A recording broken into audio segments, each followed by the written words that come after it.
The Color Out of Space by H.P. Lovecraft. Narrated by Brian Godwin. West of Arkham, the hills rise wild, and there are valleys with deep woods that no axe has ever cut. There are dark, narrow glens where the trees slope fantastically, and where thin brooklets trickle without ever having caught the glint of sunlight. On the gentler slopes there are farms, ancient and rocky, with squat, moss-coated cottages brooding eternally over old New England secrets in the lee of great ledges. But these are all vacant now, the wide chimneys crumbling, and the shingled sides bulging perilously beneath low gambrel roofs. The old folk have gone away, and foreigners do not like to live there. French Canadians have tried it, Italians have tried it, and the Poles have come and departed. It is not because of anything that can be seen or heard or handled, but because of something that is imagined. The place is not good for the imagination, and does not bring restful dreams at night. It must be this which keeps the foreigners away, for old Ammi Pierce has never told them of anything he recalls from the strange days.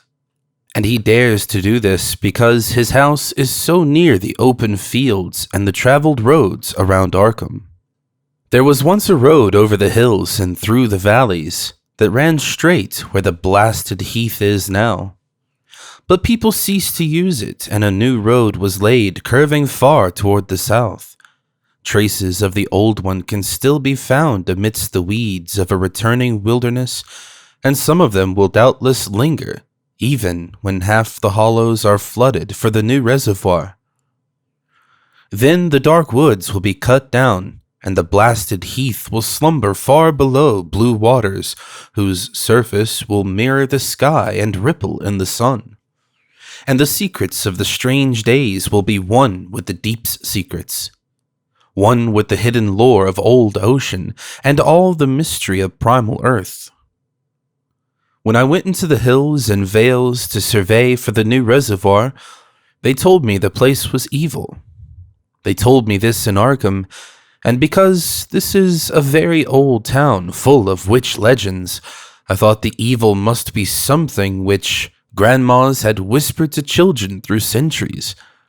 The name Blasted Heath seems to me very odd and theatrical, and I wondered how it had come into the folklore of the Puritan people.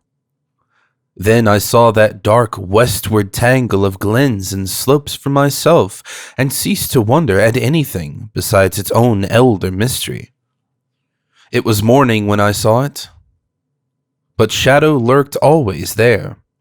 The trees grew too thickly, and their trunks were too big for any healthy New England wood. There was too much silence in the dim alleys between them, and the floor was too soft with the dank moss and mattings of infinite years of decay. In the open spaces, mostly along the line of the old road, there were little hillside farms, sometimes with all the buildings standing, sometimes with only one or two, and sometimes with only a lone chimney or fast-filling cellar. Weeds and briars reigned, and furtive wild things rustled in the undergrowth.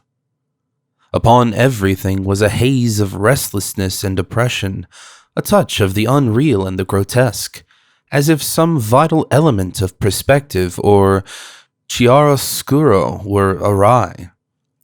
I did not wonder that the foreigners would not stay, for this was no region to sleep in. It was too much like a landscape of Salvator Rosa, too much like some forbidden woodcut in a tale of terror. But even all this was not so bad as the blasted heath. I knew it the moment I came upon it at the bottom of a spacious valley, for no other name could fit such a thing, or any other thing fit such a name. It was as if the poet had coined the phrase from having seen this one particular region. It must, I thought as I viewed it, be the outcome of a fire. But why had nothing new ever grown over those 5 acres of gray desolation that sprawled open to the sky like a great spot eaten by acid in the woods and fields? It lay largely to the north of the ancient road line, but encroached a little on the other side. I felt an odd reluctance about approaching, and did so at last only because my business took me through and past it. There was no vegetation of any kind on that broad expanse, but only a fine gray dust or ash which no wind seemed ever to blow about. The trees near it were sickly and stunted, and many dead trunks stood or lay rotting at the rim.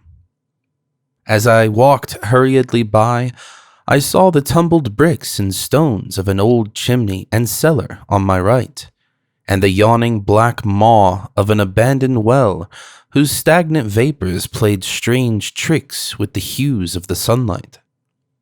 Even the long, dark woodland climb beyond seemed welcome in contrast, and I marveled no more at the frightened whispers of Arkham people. There had been no house or ruin near. Even in the old days, the place must have been lonely and remote, and at twilight, dreading to repass that ominous spot, I walked circuitously back to the town by the curving road on the south. I vaguely wished some clouds would gather, for an odd timidity about the deep, skyey voids above had crept into my soul. In the evening, I asked old people in Arkham about the blasted heath, and what was meant by that phrase, strange days, which so many evasively muttered. I could not, however, get any good answers, except that all the mystery was much more recent than I had dreamed. It was not a matter of old legendary at all, but something within the lifetime of those who spoke. It had happened in the 80s, and a family had disappeared or was killed. Speakers would not be exact, and because they all told me to pay no attention to old Amy Pierce's crazy tales, I sought him out the next morning, having heard that he lived alone in the ancient tottering cottage where the trees first began to get very thick. It was a fearsomely archaic place, and had begun to exude the faint miasmal odor which clings about houses that have stood too long. Only with persistent knocking could I rouse the aged man, and when he shuffled timidly to the door, I could tell he was not glad to see me. He was not so feeble as I had expected, but his eyes drooped in a curious way, and his unkempt clothing and white beard made him seem very worn and dismal. Not knowing just how he could best be launched on his tales, I feigned a matter of business, told him of my surveying, and asked vague questions about the district. He was far brighter and more educated than I had been led to think, and before I knew it had grasped quite as much of the subject as any man I had talked with in Arkham. He was not like other rustics I had known in the sections where reservoirs were to be. From him there were no protests at the miles of old wood and farmland to be blotted out, though perhaps there would have been had not his home lain outside the bounds of the future lake. Relief was all that he showed, relief at the doom of the dark ancient valleys through which he had roamed all his life. They were better underwater now. Better underwater since the strange days, and with this opening his husky voice sank low, while his body leaned forward and his right forefinger began to point shakily and impressively. It was then that I heard the story, and as the rambling voice scraped and whispered on, I shivered again and again despite the summer day. Often I had to recall the speaker from ramblings, piece out scientific points, which he knew only by a fading parrot memory of professors' talk, or bridge over gaps where his sense of logic and continuity broke down. When he was done, I did not wonder that his mind had snapped a trifle, or that the folk of Arkham would not speak much of the blasted heath. I hurried back before sunset to my hotel, unwilling to have the stars come out above me in the open, and the next day returned to Boston to give up my position. I could not go into that dim chaos of old forest and slope again, or face another time that gray, blasted heath where the black well yawned deep beside the tumbled bricks and stones. The reservoir will soon be built now, and all those elder secrets will be safe forever under watery fathoms. But even then, I do not believe I would like to visit that country by night, at least not when the sinister stars are out, and nothing could bribe me to drink the new city water of Arkham. It all began, old Amy said, with the meteorite. Before that time, there had been no wild legends at all since the witch trials, and even then the western woods were not feared half so much as the small island in the Miskatonic where the devil held court beside a curious stone altar older than the Indians. These were not haunted woods, and their fantastic dusk was never terrible till the strange days. Then there had come that white noontide cloud, that string of explosions in the air, and that pillar of smoke from the valley far in the wood. And by night all Arkham had heard of the great rock that fell out of the sky and bedded itself in the ground beside the well at the Nahum Gardner Palace. That was the house which had stood where the blasted heath was to come, the trim, white Nahum Gardner house amidst its fertile gardens and orchards. Nahum had come to town to tell people about the stone, and had dropped in at Amy Pierce's on the way. Amy was 40 then, and all the queer things were fixed very strongly in his mind. He and his wife had gone with the 3 professors from Miskatonic University, who hastened out the next morning to see the weird visitor from unknown stellar space, and had wondered why Nahum had called it so large the day before. It had shrunk, Nahum said, as he pointed out the big, brownish mound above the ripped earth and charred grass near the archaic well sweep in his front yard. But the wise men answered that stones do not shrink. Its heat lingered persistently, and Nahum declared it had glowed faintly in the night. The professors tried it with the geologist's hammer and found it was oddly soft. It was, in truth, so soft as to be almost plastic, and they gouged rather than chipped a specimen to take back to the college for testing. They took it in an old pail borrowed from Nahum's kitchen, for even the small piece refused to grow cool. On the trip back, they stopped at Amy's to rest, and seemed thoughtful when Mrs. Pierce remarked that the fragment was growing smaller and burning the bottom of the pail. Truly, it was not large, but perhaps they had taken less than they thought. The day after that, all this was in June of '82, the professors had trooped out again in a great excitement. As they passed Amy's, they told him what queer things the specimen had done, and how it had faded wholly away when they put it in a glass beaker. The beaker had gone too, and the wise men talked of the strange stone's affinity for silicone.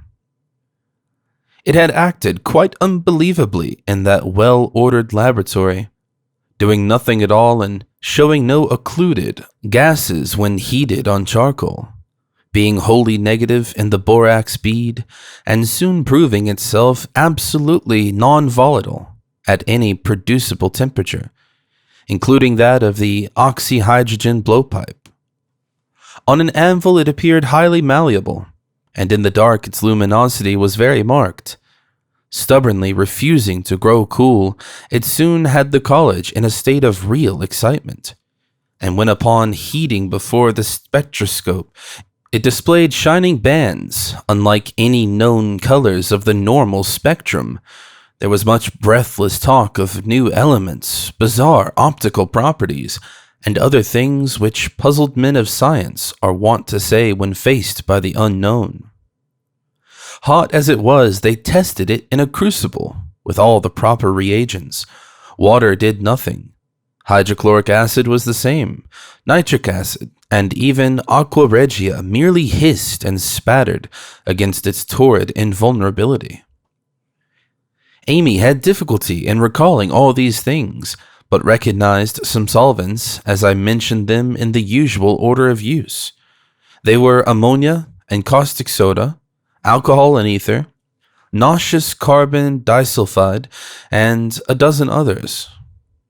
But although the weight grew steadily less as time passed, and the fragments seemed to be slightly cooling, there was no change in the solvents to show that they had attacked the substance at all. It was a metal, though beyond a doubt. It was magnetic, for one thing, and after its immersion in the acid solvents there seemed to be faint traces of the Widmanstätten figures found on meteoric iron. When the cooling had grown very considerable, the testing was carried on in glass, and it was in a glass beaker that they had left all the chips made of the original fragment during the work. The next morning, both chips and beaker were gone without trace, and only a charred spot marked the place on the wooden shelf where they had been. All this the professors told Amy as they paused at his door, and once more he went with them to see the stony messenger from the stars, though this time his wife did not accompany him.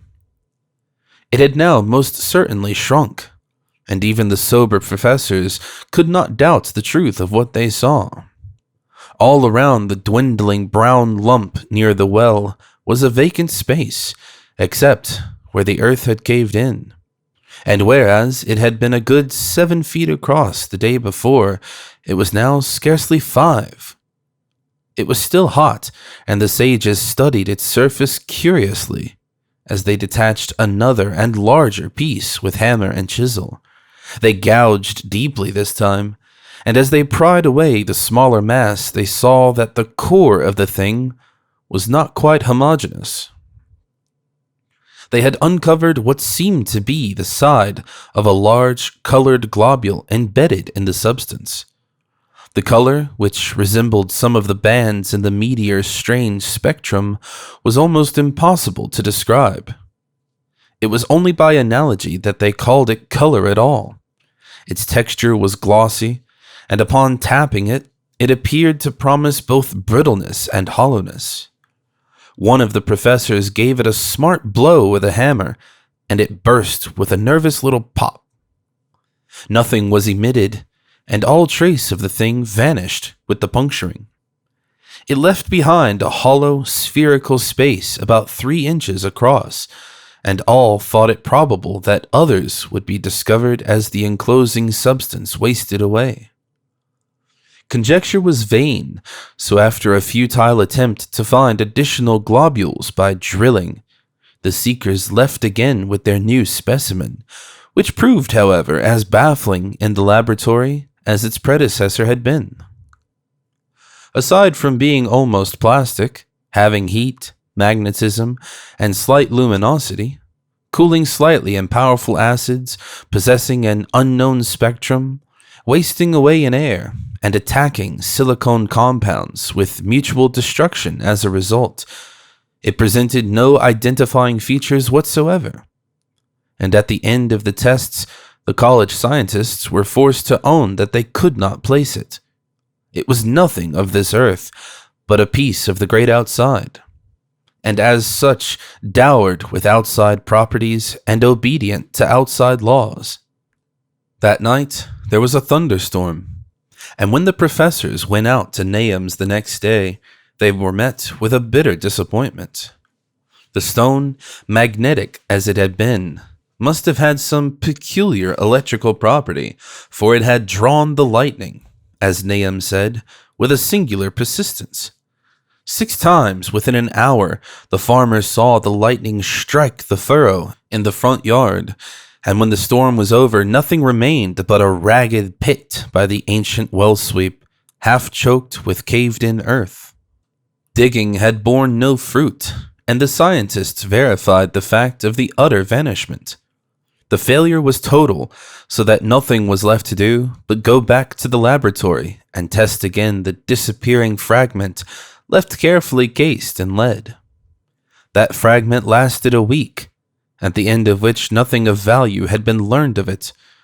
When it had gone, no residue was left behind, and in time the professors felt scarcely sure they had indeed seen with waking eyes that cryptic vestige of the fathomless gulfs outside, that lone weird message from other universes and other realms of matter, force, and entity. As was natural, the Arkham papers made much of the incident with its collegiate sponsoring, and sent reporters to talk with Nahum Gardner and his family. At least one Boston daily also sent a scribe, and Nahum quickly became a kind of local celebrity. He was a lean, genial person of about 50, living with his wife and 3 sons on the pleasant farmstead in the valley. He and Amy exchanged visits frequently, as did their wives, and Amy had nothing but praise for him after all these years. He seemed slightly proud of the notice his place had attracted, and talked often of the meteorite in the succeeding weeks. That July and August were hot, and Nahum worked hard at his haying in the 10-acre pasture across Chapman's Brook. His rattling wain wearing deep ruts in the shadowy lanes between. The labor tired him more than it had in other years, and he felt that age was beginning to tell on him. Then fell the time of fruit and harvest. The pears and apples slowly ripened, and Nahum vowed that his orchards were prospering as never before. The fruit was growing to a phenomenal size and unwonted gloss, and in such abundance that extra barrels were ordered to handle the future crop. But with the ripening came sore disappointment, for of all that gorgeous array of specious lusciousness, not one single jot was fit to eat. Into the fine flavors of the pears and apples had crept a stealthy bitterness and sickishness, so that even the smallest of bites induced a lasting disgust. It was the same with the melons and tomatoes, and Nahum saw that his entire crop was lost. Quick to connect events, he declared that the meteorite had poisoned the soil, and thanked heaven that most of the other crops were in the upland lot along the road. Winter came early and was very cold. Amy saw Nahum less often than usual, and observed that he had begun to look worried. The rest of his family, too, seemed to have grown taciturn, and were far from steady in their church-going or their attendance at the various social events of the countryside. For this reserve or melancholy no cause could be found, though all the household confessed now and then to poorer health and a feeling of vague disquiet. Nahum himself gave the most definite statement of anyone when he said he was disturbed about certain footprints in the snow. They were the usual winter prints of red squirrels, white rabbits, and foxes, but the brooding farmer professed to see something not quite right about their nature and arrangement. He was never specific, but appeared to think that they were not as characteristic of the anatomy and habits of squirrels and rabbits and foxes as they ought to be. Amy listened without interest to this talk until one night when he drove past Nahum's house in his sleigh on the way back from Clark's Corners. There had been a moon, and a rabbit had run across the road, and the leaps of that rabbit were longer than either Amy or his horse liked. The latter indeed had almost run away when brought up by a firm rein. Thereafter, Amy gave Nahum's tales more respect, and wondered why the Gardner dogs seemed so cowed and quivering every morning. They had, it developed, nearly lost the spirit to bark. In February, the McGregor boys from Meadow Hill were out shooting woodchucks, and not far from the Gardner place bagged a very peculiar specimen. The proportions of its body seemed slightly altered in a queer way impossible to describe, while its face had taken on an expression which no one ever saw in a woodchuck before. The boys were genuinely frightened and threw the thing away at once, so that only their grotesque tales of it ever reached the people of the countryside. But the shying of the horses near Nahum's house had now become an acknowledged thing, and all the basis for a cycle of whispered legend was fast taking form. People vowed that the snow melted faster around Nahum's than it did anywhere else, and early in March there was an awed discussion in Potter's General Store at Clark's Corners. Stephen Rice had driven past Gardner's in the morning, and had noticed the skunk cabbages coming up through the mud by the woods across the road. Never were things of such size seen before, and they held strange colors that could not be put into any words. Their shapes were monstrous, and the horse had snorted at an odor which struck Stephen as wholly unprecedented. That afternoon, several persons drove past to see the abnormal growth, and all agreed that plants of that kind ought never to sprout in a healthy world. The bad fruit of the fall before was freely mentioned, and it went from mouth to mouth that there was poison in Nahum's ground.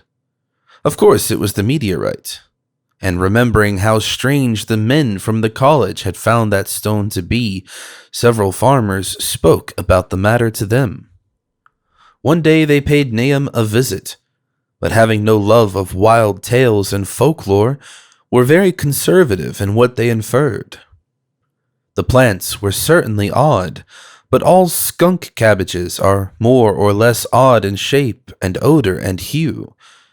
Perhaps some mineral element from the stone had entered the soil, but it would soon be washed away. And as for the footprints and frightened horses, of course this was mere country talk, which such a phenomena as the aerolite would be certain to start. There was really nothing for serious men to do in cases of wild gossip, for superstitious rustics will say and believe anything. And so all through the strange days, the professors stayed away in contempt. Only one of them, when given 2 files of dust for analysis in a police job over a year and a half later, recalled that the queer color of that skunk cabbage had been very like one of the anomalous bands of light shown by the meteor fragment in the college spectroscope, and like the brittle globule found embedded in the stone from the abyss. The samples in this analysis case gave the same odd bands at first, though later they lost the property. The trees budded prematurely around Nahum's, and at night they swayed ominously in the wind. Nahum's second son, Thaddeus, a lad of 15, swore that they swayed also when there was no wind, but even the gossips would not credit this. Certainly, however, restlessness was in the air. The entire Gardner family developed the habit of stealthy listening, though not for any sound which they could consciously name. The listening was indeed rather a product of moments when consciousness seemed half to slip away. Unfortunately, such moments increased week by week, till it became common speech that something was wrong with all Nahum's folks. When the early saxifrage came out, it had another strange color, not quite like that of the skunk cabbage, but plainly related and equally unknown to anyone who saw it. Nahum took some blossoms to Arkham and showed them to the editor of the Gazette. But that dignitary did no more than write a humorous article about them, in which the dark fears of rustics were held up to polite ridicule.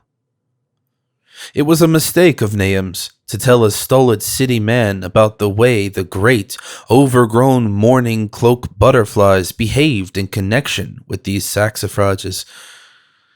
April brought a kind of madness to the country folk, and began that disuse of the road past Nahum's which led to its ultimate abandonment. It was the vegetation. All the orchard trees blossomed forth in strange colors, and through the stony soil of the yard and adjacent pasturage there sprang up a bizarre growth which only a botanist could connect with the proper flora of the region. No sane, wholesome colors were anywhere to be seen except in the green grass and leafage. But everywhere those hectic and prismatic variants of some diseased, underlying primary tone without a place among the known tints of earth. The Dutchman's breeches became a thing of sinister menace, and the bloodroots grew insolent in their chromatic perversion. Amy and the gardeners thought that most of the colors had a sort of haunting familiarity, and decided that they reminded one of the brittle globule in the meteor. Nahum plowed and sowed the 10-acre pasture and the upland lot, but did nothing with the land around the house. He knew it would be of no use, and hoped that the summer's strange growths would draw all the poison from the soil. He was prepared for almost anything now, and had grown used to the sense of something near him waiting to be heard. The shunning of his house by neighbors told on him, of course, but it was told on his wife more. The boys were better off being at school each day, and they could not help being frightened by the gossip. Thaddeus, an especially sensitive youth, suffered the most. In May, the insects came, and Nahum's place became a nightmare of buzzing and crawling. Most of the creatures seemed not quite usual in their aspects and motions, and their nocturnal habits contradicted all former experience. The gardeners took to watching at night, watching in all directions at random for something. They could not tell what. It was then that they all owned that Thaddeus had been right about the trees. Mrs. Gardner was the next to see it from the window as she watched the swollen boughs of a maple against a moonlit sky. The boughs surely moved, and there was no wind. It must be the sap. Strangeness had come into everything growing now. Yet it was none of Nahum's family at all who made the next discovery. Familiarity had dulled them, and what they could not see was glimpsed by a timid windmill salesman from Bolton, who drove by one night in ignorance of the country legends. What he told in Arkham was given a short paragraph in the Gazette, and it was there that all the farmers, Nahum included, saw it first. The night had been dark and the buggy lamps faint, but around a farm in the valley, which everyone knew from the account must be the Nahums, the darkness had been less thick. A dim, though distinct, luminosity seemed to inhere in all the vegetation, grass, leaves, and blossoms alike, while at one moment a detached piece of the phosphorescence appeared to stir furtively in the yard near the barn. The grass had so far seemed untouched, and the cows were freely pastured in the lot near the house. But toward the end of May the milk began to be bad. Then Nahum had the cows driven to the uplands, after which the trouble ceased. Not long after this, the change in grass and leaves became apparent to the eye. All the verdure was going gray, and was developing a highly singular quality of brittleness. Amy was now the only person who ever visited the place, and his visits were becoming fewer and fewer. When school closed, the gardeners were virtually cut off from the world, and sometimes let Amy do their errands in town. They were failing curiously, both physically and mentally, and no one was surprised when the news of Mrs. Gardner's madness stole around. It happened in June, about the anniversary of the meteor's fall, and the poor woman screamed about things in the air which she could not describe. In her raving there was not a single specific noun, but only verbs and pronouns. Things moved and changed and fluttered, and ears tingled to impulses that were not wholly sounds. Something was taken away. She was being drained of something. Something was fastening itself on her that ought not to be. Someone must make it keep off. Nothing was ever still in the night. The walls and windows shifted. Nahum did not send her to the country asylum, but let her wander about the house as long as she was harmless to herself and others. Even when her expression changed, he did nothing. But when the boys grew afraid of her, and Thaddeus nearly fainted at the way she made faces at him, he decided to keep her locked in the attic. By July, she had ceased to speak and crawled on all fours, and before that month was over, Nahum got the mad notion that she was slightly luminous in the dark, as he now clearly saw was the case with the nearby vegetation. It was a little before this that the horses had stampeded. Something had aroused them in the night, and their neighing and kicking in the stalls had been terrible.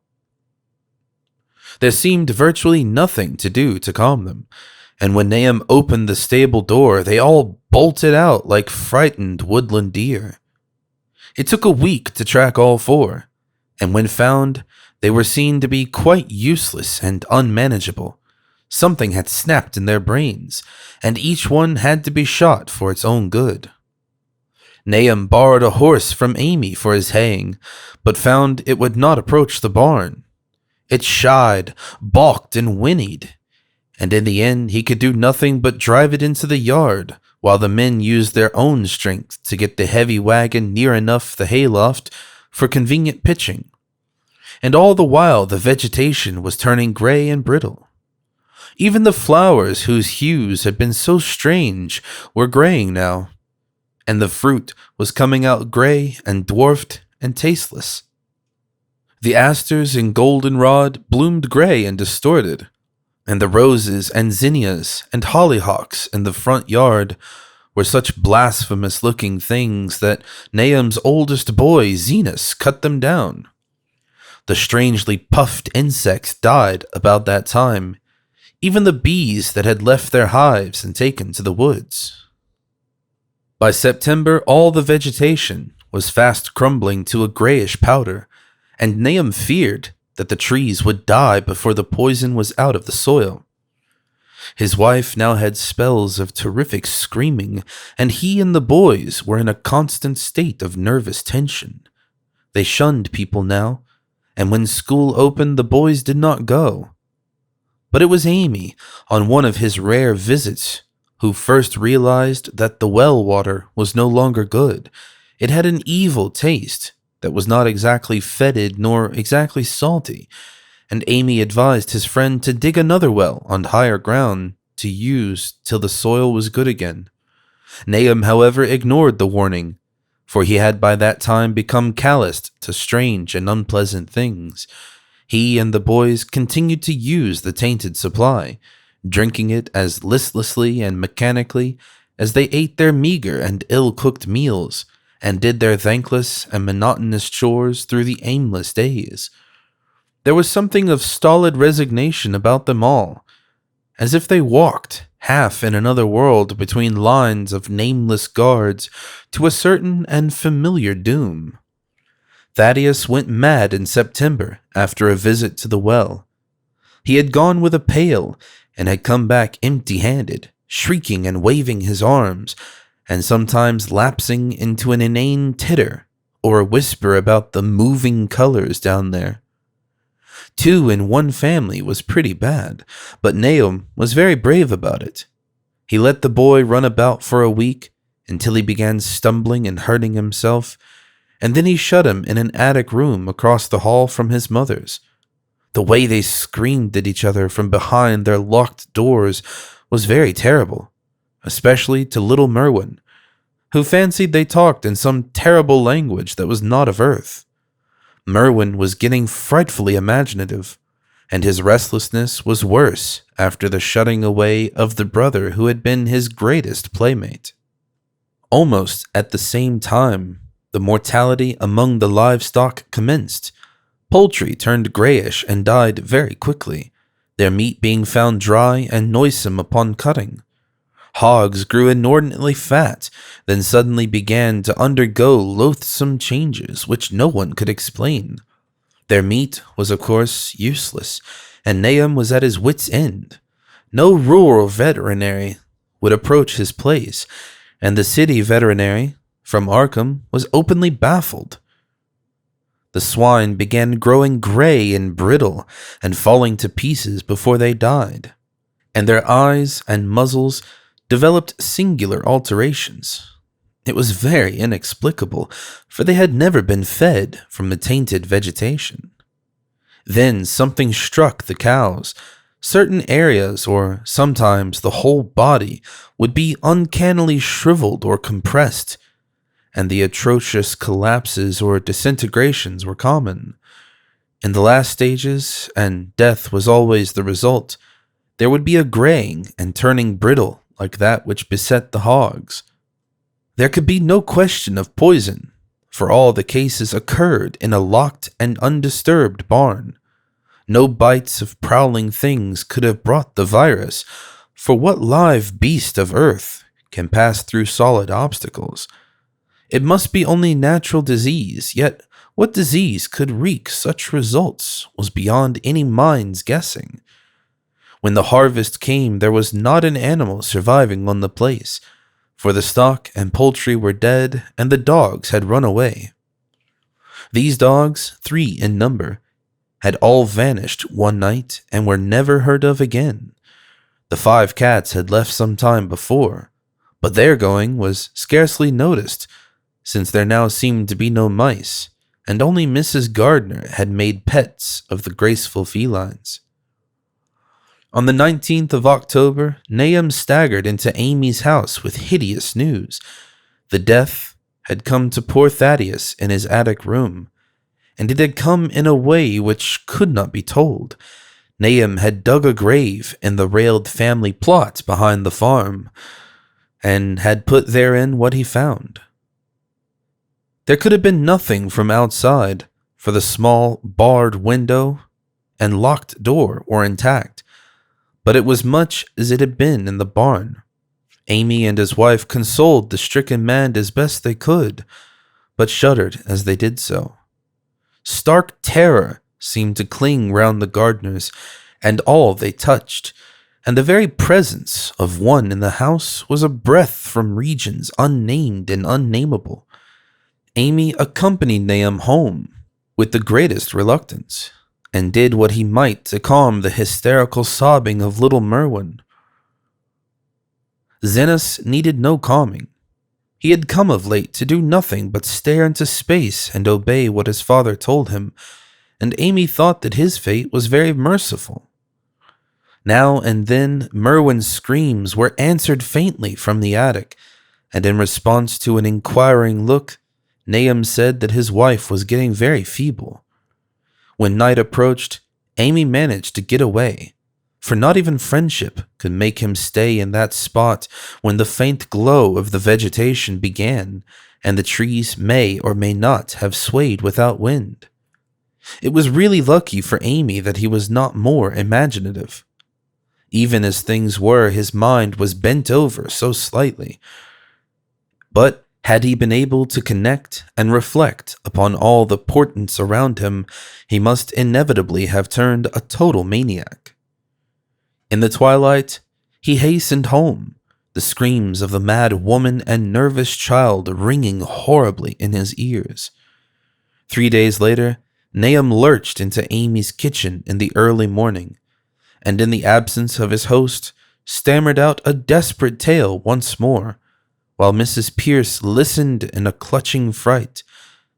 It was little Merwin this time. He was gone. He had gone out late at night with a lantern and pail for water, and had never come back. He'd been going to pieces for days and hardly knew what he was about, screamed at everything. There had been a frantic shriek from the yard then, but before the father could get to the door, the boy was gone. There was no glow from the lantern he had taken, and of the child himself no trace. At the time, Nahum thought the lantern and pail were gone too, but when dawn came and the man had plodded back from his all-night search of the woods and fields, he had found some very curious things near the well. There was a crushed and apparently somewhat melted mass of iron, which had certainly been the lantern, while a bent bale and twisted iron hoops beside it, both half fused, seemed to hint at the remnants of the pail. That was all. Nahum was past imagining.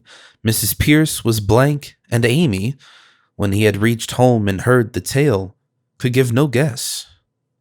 Merwin was gone, and there would be no use in telling the people around, who shunned all gardeners now. No use either in telling the city people at Arkham, who laughed at everything. Thad was gone, and now Merwin was gone. Something was creeping and waiting to be seen and felt and heard. Nahum would go soon, and he wanted Amy to look after his wife and Zinnis if they survived him. It must all be a judgment of some sort, though he could not fancy what for, since he had always walked uprightly in the Lord's ways so far as he knew. For over 2 weeks Amy saw nothing of Nahum, and then, worried about what might have happened, he overcame his fears and paid the gardener a visit. There was no smoke from the great chimney, and for a moment the visitor was apprehensive of the worst. The aspect of the whole farm was shocking. Grayish, withered grass and leaves on the ground, vines falling in brittle wreckage from archaic walls and gables, and great bare trees clawing up at the gray November sky with a studied malevolence which Amy could not but feel had come from some subtle change in the tilt of the branches. But Nahum was alive after all. He was weak and lying on a couch in the low-ceiled kitchen, but perfectly conscious and able to give simple orders to Zinnis. The room was deadly cold, and as Amy visibly shivered, the host shouted huskily to Zinnis for more wood.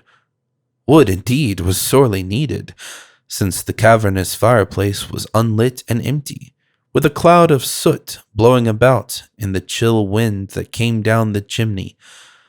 Presently Nahum asked him if the extra wood had made him any more comfortable, and then Amy saw what had happened.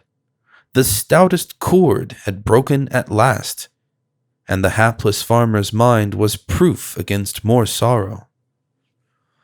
Questioning tactfully, Amy could get no clear data at all about the missing Zinnis. In the well, he lives in the well, was all that the clouded father would say. Then there flashed across the visitor's mind a sudden thought of the mad wife, and he changed his line of inquiry. "Nabby, why, here she is," was the surprised response of poor Nahum, and Amy soon saw that he must search for himself.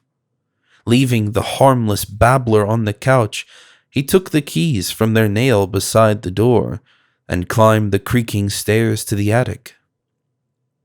It was very close and noisome up there, and no sound could be heard from any direction. Of the 4 doors in sight, only one was locked, and on this he tried various keys on the ring he had taken.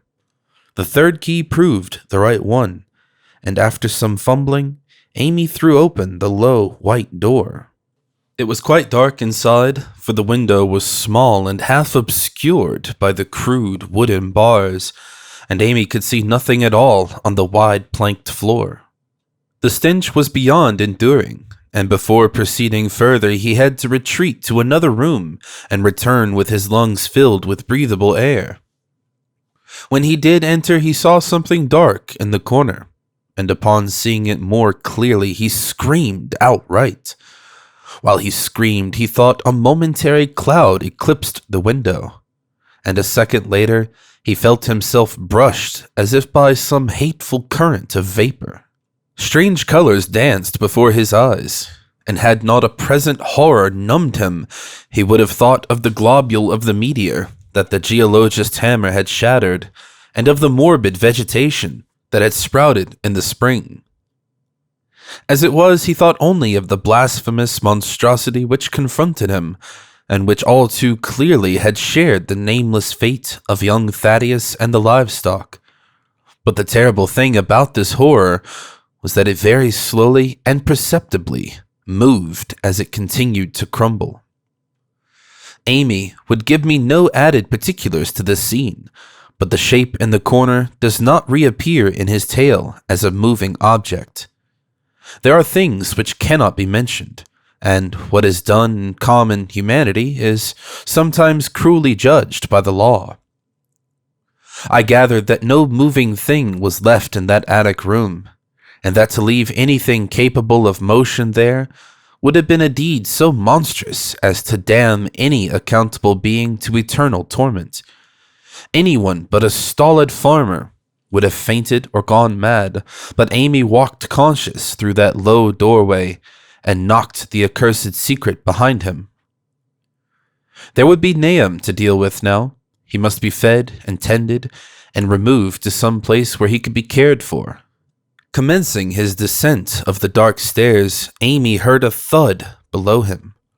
He even thought a scream had been suddenly choked off, and recalled nervously the clammy vapor which had brushed by him in that frightful room above. What presence had his cry and entry started up? Halted by some vague fear, he heard still further sounds below. Indubitably, there was a sort of heavy dragging, and a most detestably sticky noise, as of some fiendish and unclean species of suction. With an associate sense goaded to feverish heights, he thought unaccountably of what he had seen upstairs. Good God, what eldritch dream world was this into which he had blundered? He dared move neither backward nor forward, but stood there trembling at the blank curve of the boxed-in staircase. Every trifle of the scene burned itself into his brain. The sounds, the sense of dread expectancy, the darkness, the steepness of the narrow steps, and merciful heaven, the faint but unmistakable luminosity of all the woodwork in sight, steps, sides, exposed laths, and beams alike. Then there burst forth a frantic whinny from Amy's horse outside, followed at once by a clatter which told of a frenzied runaway. In another moment, horse and buggy had gone beyond earshot, leaving the frightened man on the dark stairs to guess what had sent them. But that was not all. There had been another sound out there, a sort of liquid splash. Water. It must have been the well. He had left Hero untied near it, and a buggy wheel must have brushed the coping and knocked in a stone, and still the pale phosphorescence glowed in that detestably ancient woodwork. God, how old the house was! Most of it built before 1670, and the gambrel roof not later than 1730. A feeble scratching on the floor downstairs now sounded distinctly, and Amy's grip tightened on a heavy stick he had picked up in the attic for some purpose. Slowly nerving himself, he finished his descent and walked boldly toward the kitchen. But he did not complete the walk, because what he sought was no longer there. It had come to meet him, and it was still alive after a fashion. Whether it had crawled or whether it had been dragged by an external force, Amy could not say. But the death had been in it. Everything had happened in the last half hour, but collapse, graying, and disintegration were already far advanced. There was a horrible brittleness, and dry fragments were scaling off.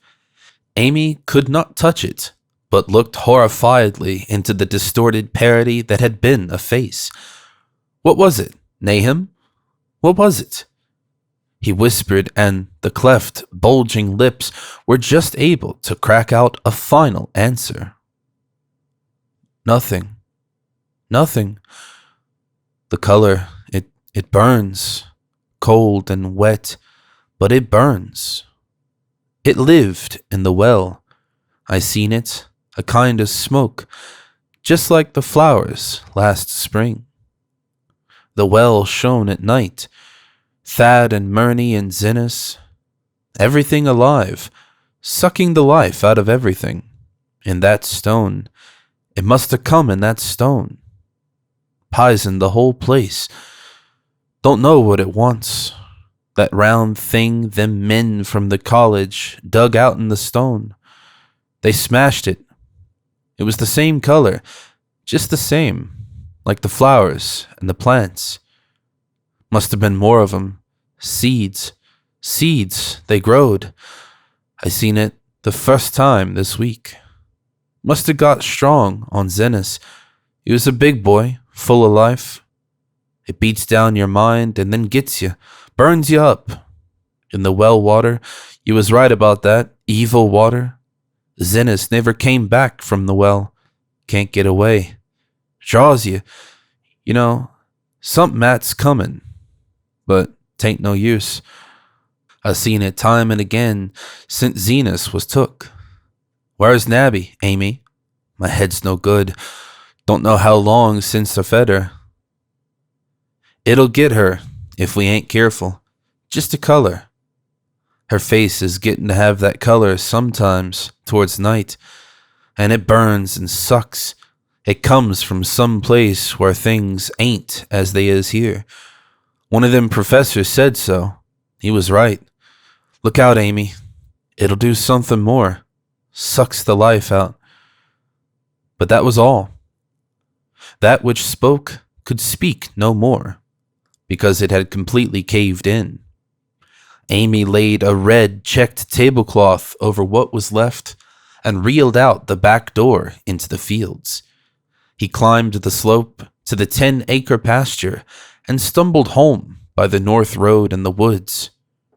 He could not pass that well from which his horse had run away. He had looked at it through the window and had seen that no stone was missing from the rim. Then the lurching buggy had not dislodged anything after all. The splash had been something else, something which went into the well, after it had done with poor Nahum.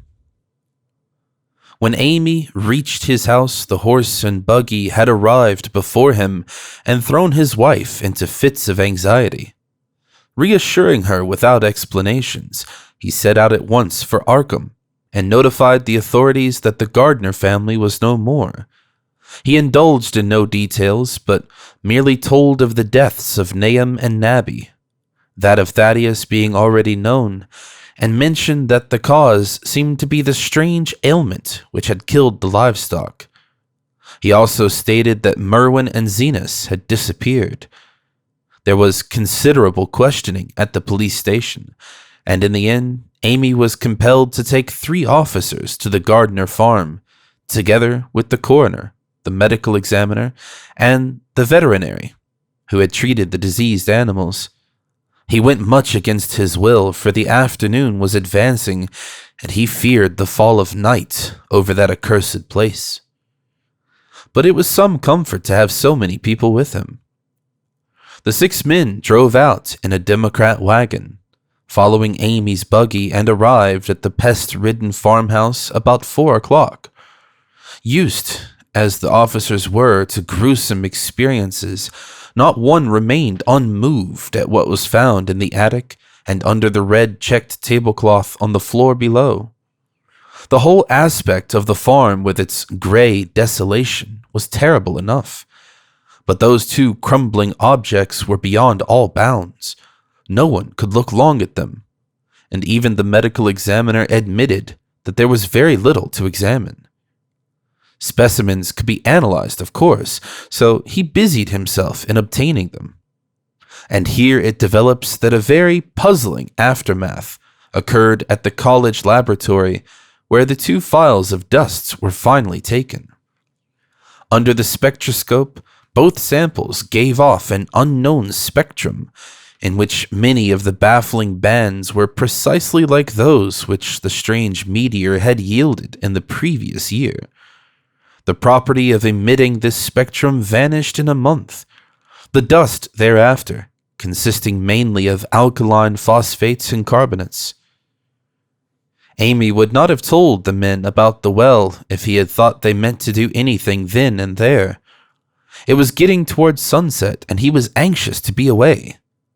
But he could not help glancing nervously at the stony curb by the great sweep, and when a detective questioned him, he admitted that Nahum had feared something down there, so much so that he never even thought of searching it for Merwin or Zenas. After that, nothing would do but that they empty and explore the well immediately. So Amy had to wait trembling while pail after pail of rank water was hauled up and splashed on the soaking ground outside. The men sniffed in disgust at the fluid, and toward the last held their noses against the fetor they were uncovering. It was not so long a job as they feared it would be, since the water was phenomenally low. There is no need to speak too exactly of what they found. Merwin and Zennis were both there, in part, though the vestiges were mainly skeletal. There were also a small deer and a large dog in about the same state, and a number of bones of smaller animals. The ooze and slime at the bottom seemed inexplicably porous and bubbling, and a man who descended on handholds found that he could sink the wooden shaft to any depth in the mud of the floor without meeting any solid obstruction. Twilight had now fallen, and lanterns were brought from the house. Then, when it was seen that nothing further could be gained from the well, everyone went indoors and conferred in the ancient sitting room while the intermittent light of the spectral half-moon played wanly on the gray desolation outside. The men were frankly nonplussed by the entire case, and could find no convincing common element to link the strange vegetable conditions, the unknown disease of livestock and humans, and the unaccountable deaths of Merwin and Zennis in the tainted well. They had heard the common country talk, it is true, but could not believe that anything contrary to natural law had occurred. No doubt the meteor had poisoned the soil, but the illness of persons and animals who had eaten nothing grown in that soil was another matter. Was it the well water?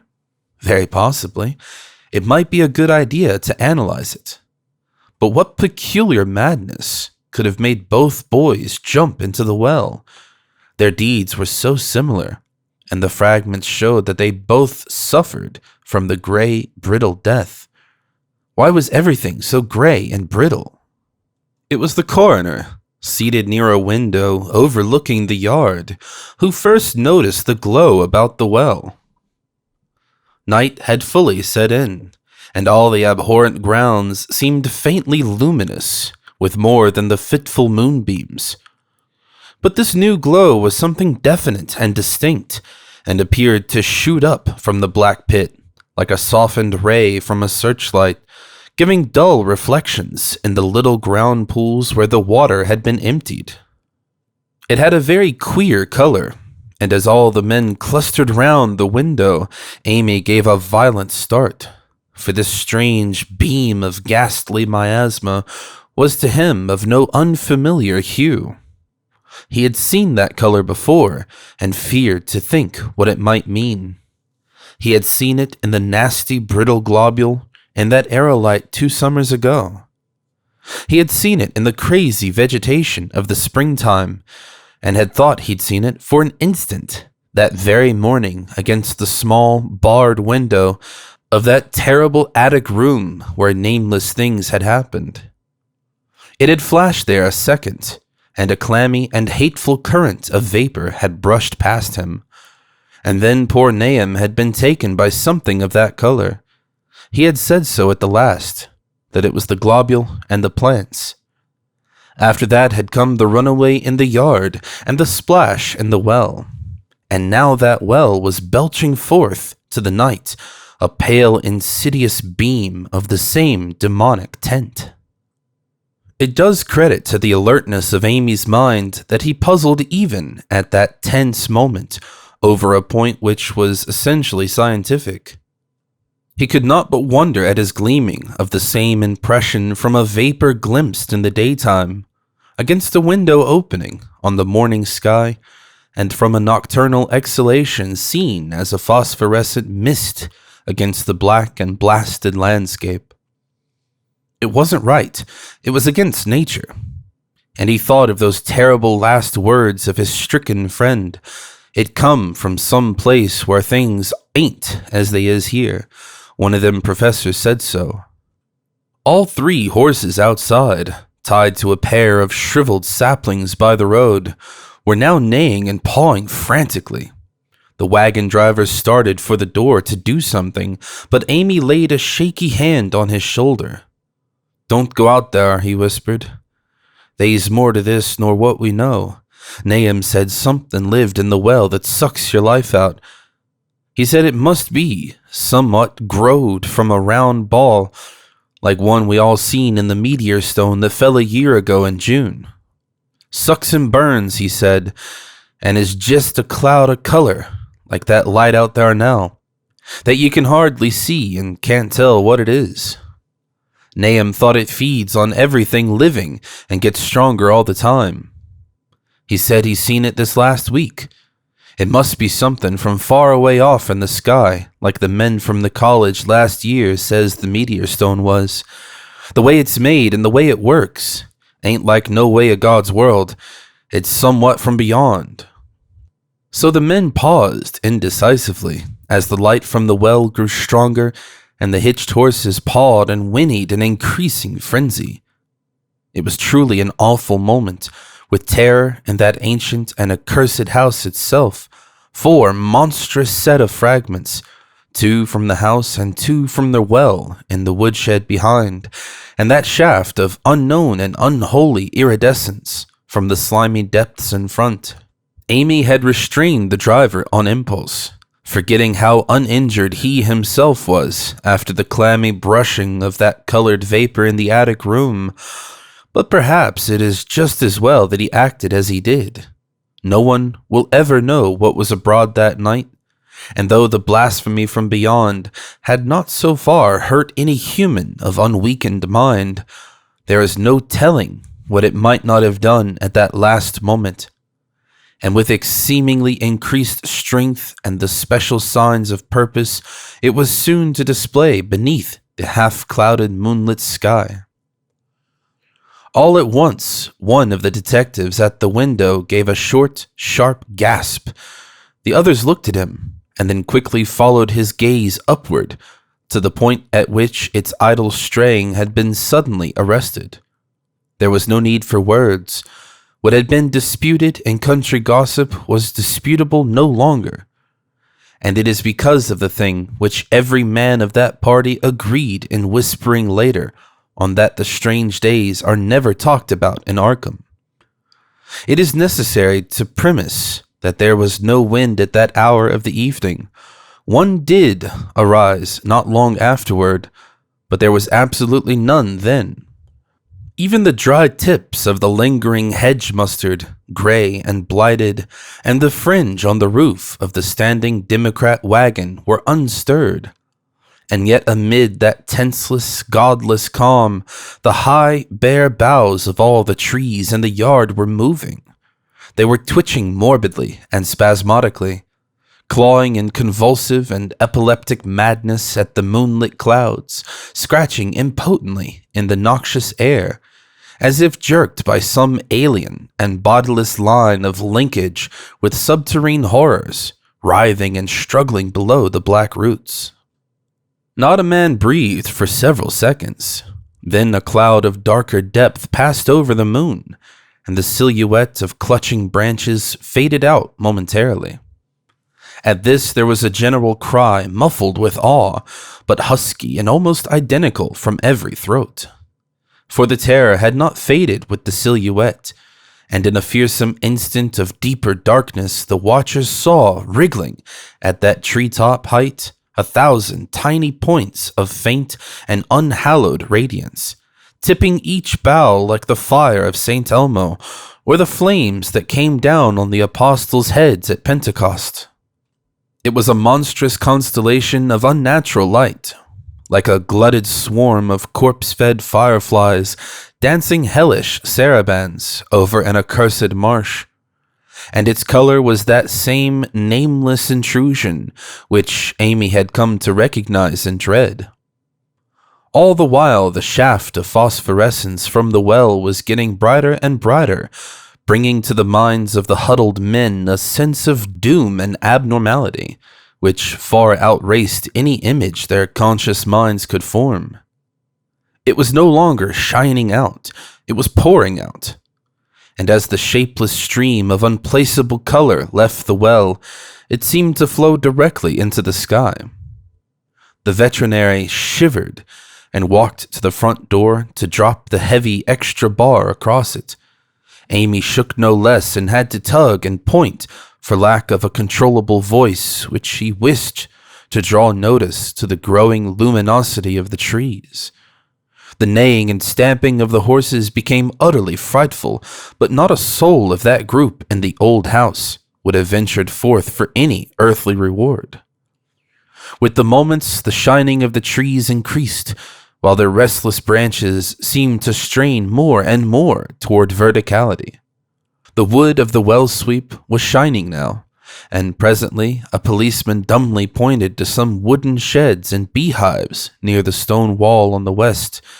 They were commencing to shine too, though the tethered vehicles of the visitors seemed so far unaffected.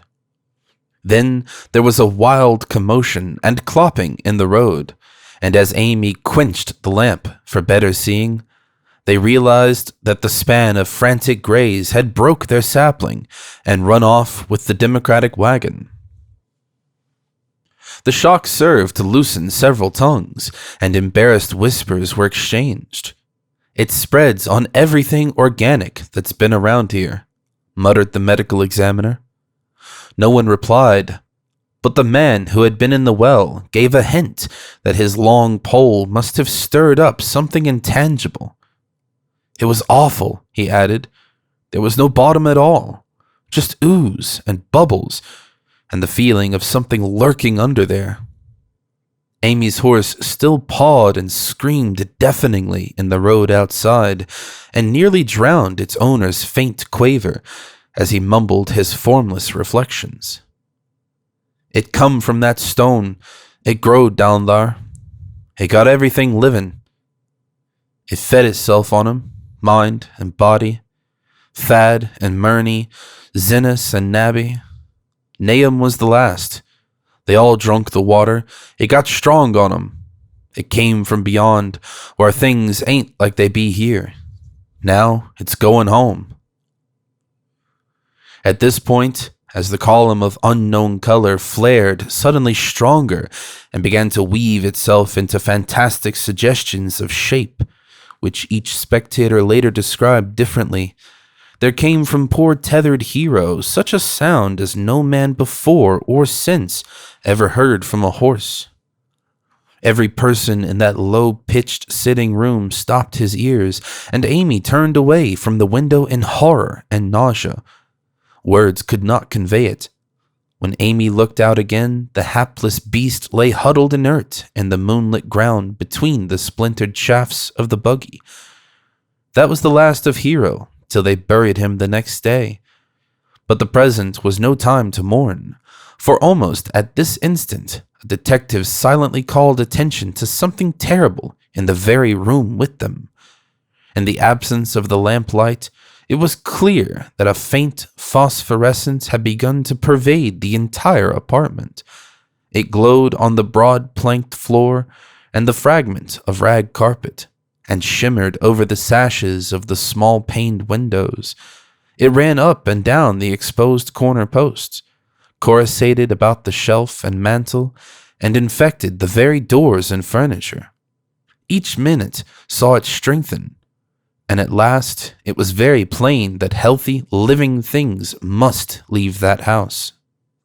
Amy showed them the back door and the path up through the fields to the 10-acre pasture. They walked and stumbled as in a dream, and did not dare look back till they were far away on the high ground. They were glad of the path, for they could not have gone the front way by that well. It was bad enough passing the glowing barn and sheds, and those shining orchard trees with their gnarled, fiendish contours. But thank heaven the branches did their worst, twisting high up. The moon went under some very black clouds as they crossed the rustic bridge over Chapman's Brook, and it was blind groping from there to the open meadows. When they looked back toward the valley and the distant Gardner place at the bottom, they saw a fearsome sight. All the farm was shining with the hideous, unknown blend of color, Trees, buildings, and even such grass and herbage as had not been wholly changed to lethal gray brittleness. The boughs were all straining skyward, tipped with tongues of foul flame, and lambent tricklings of the same monstrous fire were creeping about the ridgepoles of the house, barn, and sheds. It was a scene from a vision of Fuseli, and over all the rest reigned that riot of luminous amorphousness, that alien and undimensioned rainbow of cryptic poison from the well, seething, feeling, lapping, reaching, scintillating, straining, and malignly bubbling in its cosmic and unrecognizable chromaticism. Then, without warning, the hideous thing shot vertically up toward the sky like a rocket or meteor, leaving behind no trail and disappearing through a round and curiously regular hole in the clouds before any man could gasp or cry out. No watcher can ever forget that sight, and Amy stared blankly at the stars of Cygnus, Deneb twinkling above the others, where the unknown color had melted into the Milky Way. But his gaze was the next moment called swiftly to earth by the crackling in the valley. It was just that. Only a wooden ripping and crackling, and not an explosion, as so many others of the party vowed. Yet the outcome was the same, for in one feverish, kaleidoscopic instant, there burst up from that doomed and accursed farm a gleamingly eruptive cataclysm of unnatural sparks and substance, blurring the glance of the few who saw it and sending forth to the zenith a bombarding cloudburst of such colored and fantastic fragments as our universe must needs disown. Through quickly reclosing vapors they followed the great morbidity that had vanished, and in another second they had vanished too. Behind and below was only a darkness to which the men dared not return, and all about was a mounting wind which seemed to sweep down in black, frore gusts from interstellar space. It shrieked and howled and lashed the fields and distorted woods in a mad cosmic frenzy, till soon the trembling party realized it would be no use waiting for the moon to show what was left down there at Nahum's. Too awed even to hint theories, the 7 shaking men trudged back toward Arkham by the North Road. Amy was worse than his fellows, and begged them to see him inside his own kitchen, instead of keeping straight on to town. He did not wish to cross the nighted, wind-whipped woods alone to his home on the main road, for he had had an added shock that the others were spared, and was crushed forever with a brooding fear he dared not even mention for many years to come. As the rest of the watchers on that tempestuous hill had stolidly set their faces toward the road, Amy had looked back an instant at the shadowed valley of desolation so lately sheltering his ill-starred friend. And from that stricken, faraway spot, he had seen something feebly rise, only to sink down again upon the place from which the great shapeless horror had shot into the sky. It was just a color, but not any color of our earth or heavens. And because Amy recognized that color and knew that this last faint remnant must still lurk down there in the well, he has never been quite right since. Amy would never go near the place again, and it is over half a century now since the horror happened, but he has never been there, and will be glad when the new reservoir blots it out. I shall be glad too, for I do not like the way the sunlight changed color around the mouth of that abandoned well I passed. I hope the water will always be very deep, but even so I shall never drink it. I do not think I shall visit the Arkham country hereafter. 3 of the men who had been with Amy returned the next morning to see the ruins by daylight. But there were not any real ruins, only the bricks of the chimney, the stones of the cellar, some mineral and metallic litter here and there, and the rim of that nefandous well. save for Amy's dead horse, which they towed away and buried, and the buggy, which they shortly returned to him. Everything that had ever been living had gone. 5 eldritch acres of dusty gray desert remained, nor has anything ever grown there since. To this day it sprawls open to the sky, like a great spot eaten by acid in the woods and fields, and the few who have ever dared glimpse it in spite of the rural tales have named it the Blasted Heath. The rural tales are queer.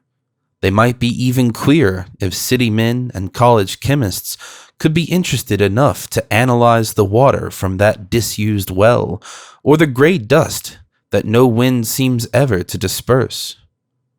Botanists, too, ought to study the stunted flora on the borders of that spot, for they might shed light on the country notion that the blight is spreading, little by little, perhaps an inch a year.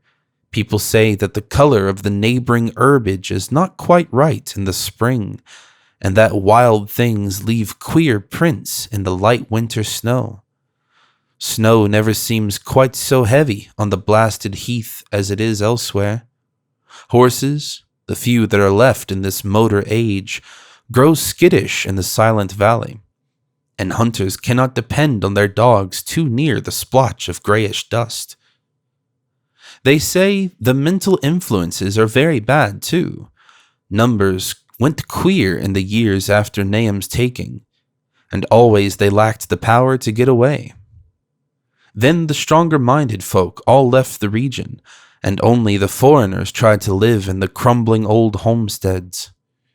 They could not stay, though, and one sometimes wonders what insight beyond ours their wild, weird stories of whispered magic have given them. Their dreams at night, they protest, are very horrible in that grotesque country, and surely the very look of the dark realm is enough to stir a morbid fancy. No traveler has ever escaped a sense of strangeness in those deep ravines, and artists shiver as they paint thick woods whose mystery is as much of the spirit as of the eye. I myself am curious about the sensation I derived from my one lone walk before Amy told me his tale. When twilight came, I had vaguely wished some clouds would gather, for an odd timidity about the deep, skyey voids above had crept into my soul. Do not ask me for my opinion. I do not know, that is all. But there was no one but Amy to question, for Arkham people will not talk about the strange days, and all 3 professors who saw the aerolite and its colored globule are dead. There were other globules, depend upon that. One must have fed itself and escaped, and probably there was another which was too late. No doubt it is still down the well.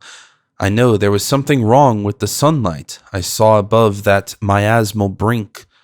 The rustics say the blight creeps an inch a year, so perhaps there's a kind of growth or nourishment even now. But whatever demon hatchling is there, it must be tethered to something, or else it would quickly spread. Is it fastened to the roots of those trees that claw the air? One of the current Arkham tales is about fat oaks that shine and move as they ought not to do at night. What it is, only God knows. In terms of matter, I suppose, the thing Amy described would be called a gas. But this gas obeyed laws that are not of our cosmos. This was no fruit of such worlds and suns as shine on the telescopes and photographic plates of our observatories. This was no breath from the skies whose motions and dimensions our astronomers measure or deem too fast to measure. It was just a color out of space, a frightful messenger from unformed realms of infinity beyond all nature as we know it, from realms where mere existence stuns the brain and numbs us with the black extra-cosmic gulfs it throws open before our frenzied eyes. I doubt very much if Amy consciously lied to me, and I do not think his tale was all a freak of madness as the town folk had forewarned. Something terrible came to the hills and valleys on that meteor, and something terrible, though I know not in what proportion, still remains. I shall be glad to see the water come. Meanwhile, I hope nothing will happen to Amy.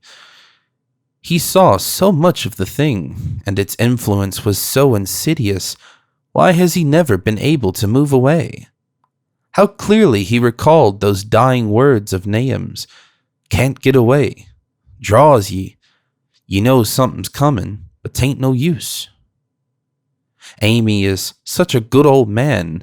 When the reservoir gang gets to work, I must write the chief engineer to keep a sharp watch on him.